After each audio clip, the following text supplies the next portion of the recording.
Hi guys, those who are from the reserved category, of course हमारी cut off कम है. If I talk about the CAT and CET, हमारी cut off थोड़ी कम है. But on the other hand, CET भी तो कम है. So and that's main problem. Suppose NTC category SC CET में, if you are ranked 4th, आपको admission नहीं मिलेगा because only 3 seats.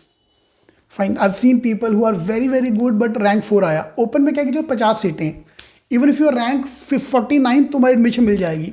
So as a backup, we can easily apply for the government job. So all the reserve category student, आप CAT CET दे रहे हो नहीं दे रहे हो, you should try for that.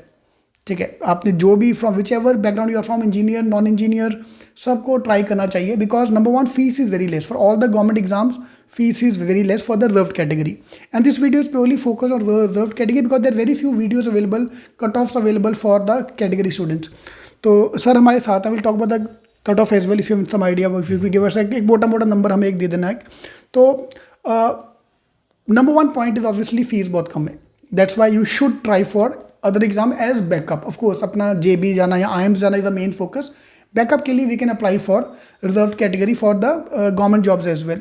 तो sir what is the difference. Number 2 point is the cut off obviously कम होगा. What is the difference between the cut off with open category reserve category.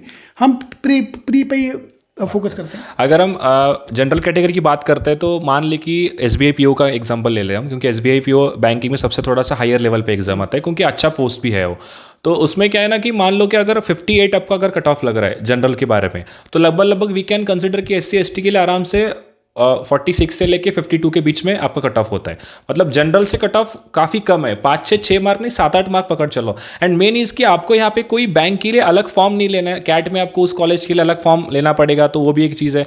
And मतलब cut off की अगर बात करेंगे तो general category से अगर SC ST की बात करेंगे तो SC ST में कम से कम 8 से 9 मार्क का डिफरेंस मिनिमम आता ही है. एंड OBC में एक 4 मार्क पकड़ लो, 4 से 5 नंबर. मतलब वो डिपेंड करता है क्योंकि इसमें नॉर्मलाइजेशन इज अ की. नॉर्मलाइजेशन हम उस पे ऊपर डिटेल बताएंगे. नॉर्मलाइजेशन के ऊपर नॉर्मलाइजेशन एक चीज़ क्या है ना कि नॉर्मलाइजेशन मतलब उस पर्टिकुलर सेशन में, मतलब मान लो कि एक दिन में पूरे 3 अगर ये है मतलब उनके एग्जाम्स का टाइमिंग्स है, तो अगर उस शिफ्ट में अगर ज़्यादा आता है तो उसके हिसाब से नॉर्मलाइजेशन करके वो एक डिजायर्ड कट ऑफ लगाता है.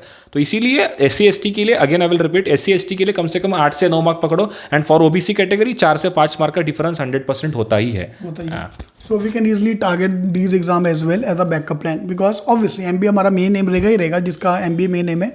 सो see these are the 2 main point. Third point of course is that कि आपके पास ऑप्शन और होती है. MBA में if I talk about category wise we are getting admission advantage मिलेगा हमें, but when it comes to the final placement everybody is counted open. सब open में ही वी हैव टू फाइट.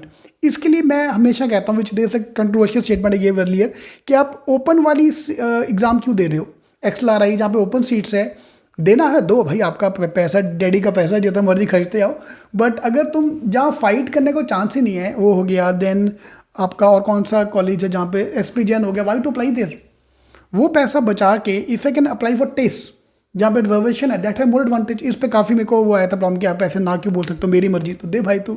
मैंने को बोला कि मत दे. आई एम सेइंग कि if possible let's try to save that money and use somewhere else if you can. Same way इसका फीस भी कम, I think 200 rupees average fees है ना. हाँ, फॉर SC ST 775 होता है फीस. कभी कभी एग्जाम में थोड़ा चेंज भी हो जाएगा, किसी SBI का अलग अलग मोटा होता है. But general mostly SC ST के लिए एग्जाम फी होती नहीं है. कुछ एग्जाम में होती नहीं है SC ST के लिए. लड़की के लिए फिर से अगेन फीस नहीं है. एंड अगेन अगर लड़का होता है SC ST से तो उसको मिनिमम 175 फीस है. And for OBC and general same fees है. हाँ, तो चलो हम राउंड ऑफ करके चलते हैं. 700 800 1000 रुपीज़ तक का सपोज फीस 1000 तक जाता नहीं है, 800 से नीचे चलेगा. 800 लेके चलो तो रिजर्वेशन वालों को 200 में काम हो जाएगा SC ST का. And then same way girls quota भी है. गर्ल्स का कोटा नहीं है, there is no separate quota for girls. But girls के लिए फीस नहीं होती है, वो चीज़ है. वो फीस नहीं होती, so they can apply for the exam. And one more thing I would like to add to that कि अगर आपका क्लरिकल निकल जाता है, SBI clerk, IBPS clerk and RRB clerk, तो मेन एडवांटेज है आपको आपके स्टेट में ही जॉब मिलेगा.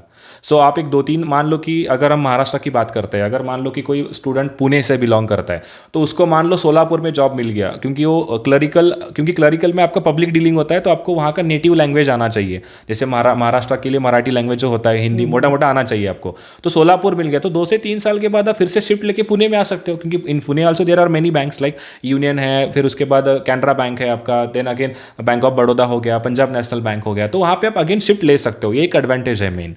क्लरिकल को अप्लाई करने के लिए। आपको आपके स्टेट में जॉब मिलेगा। एंड अगेन कि आपका कोई फैमिली बिजनेस है, आप एक गवर्नमेंट जॉब करते करते आपके फैमिली बिजनेस स्टैंड भी कर सकते हो, अगर है तो उसको देख भी सकते हो 3-4 साल के बाद वगैरह, ये भी एक चीज़ है। Right, so that we have that advantages as well. So we'll also make the going forward make the dedicated video for the cutoff as well, because there are very few places we get the cutoff. कि SC का cutoff कितना है, OBC का cutoff कितना है. So we'll make the videos on that as well.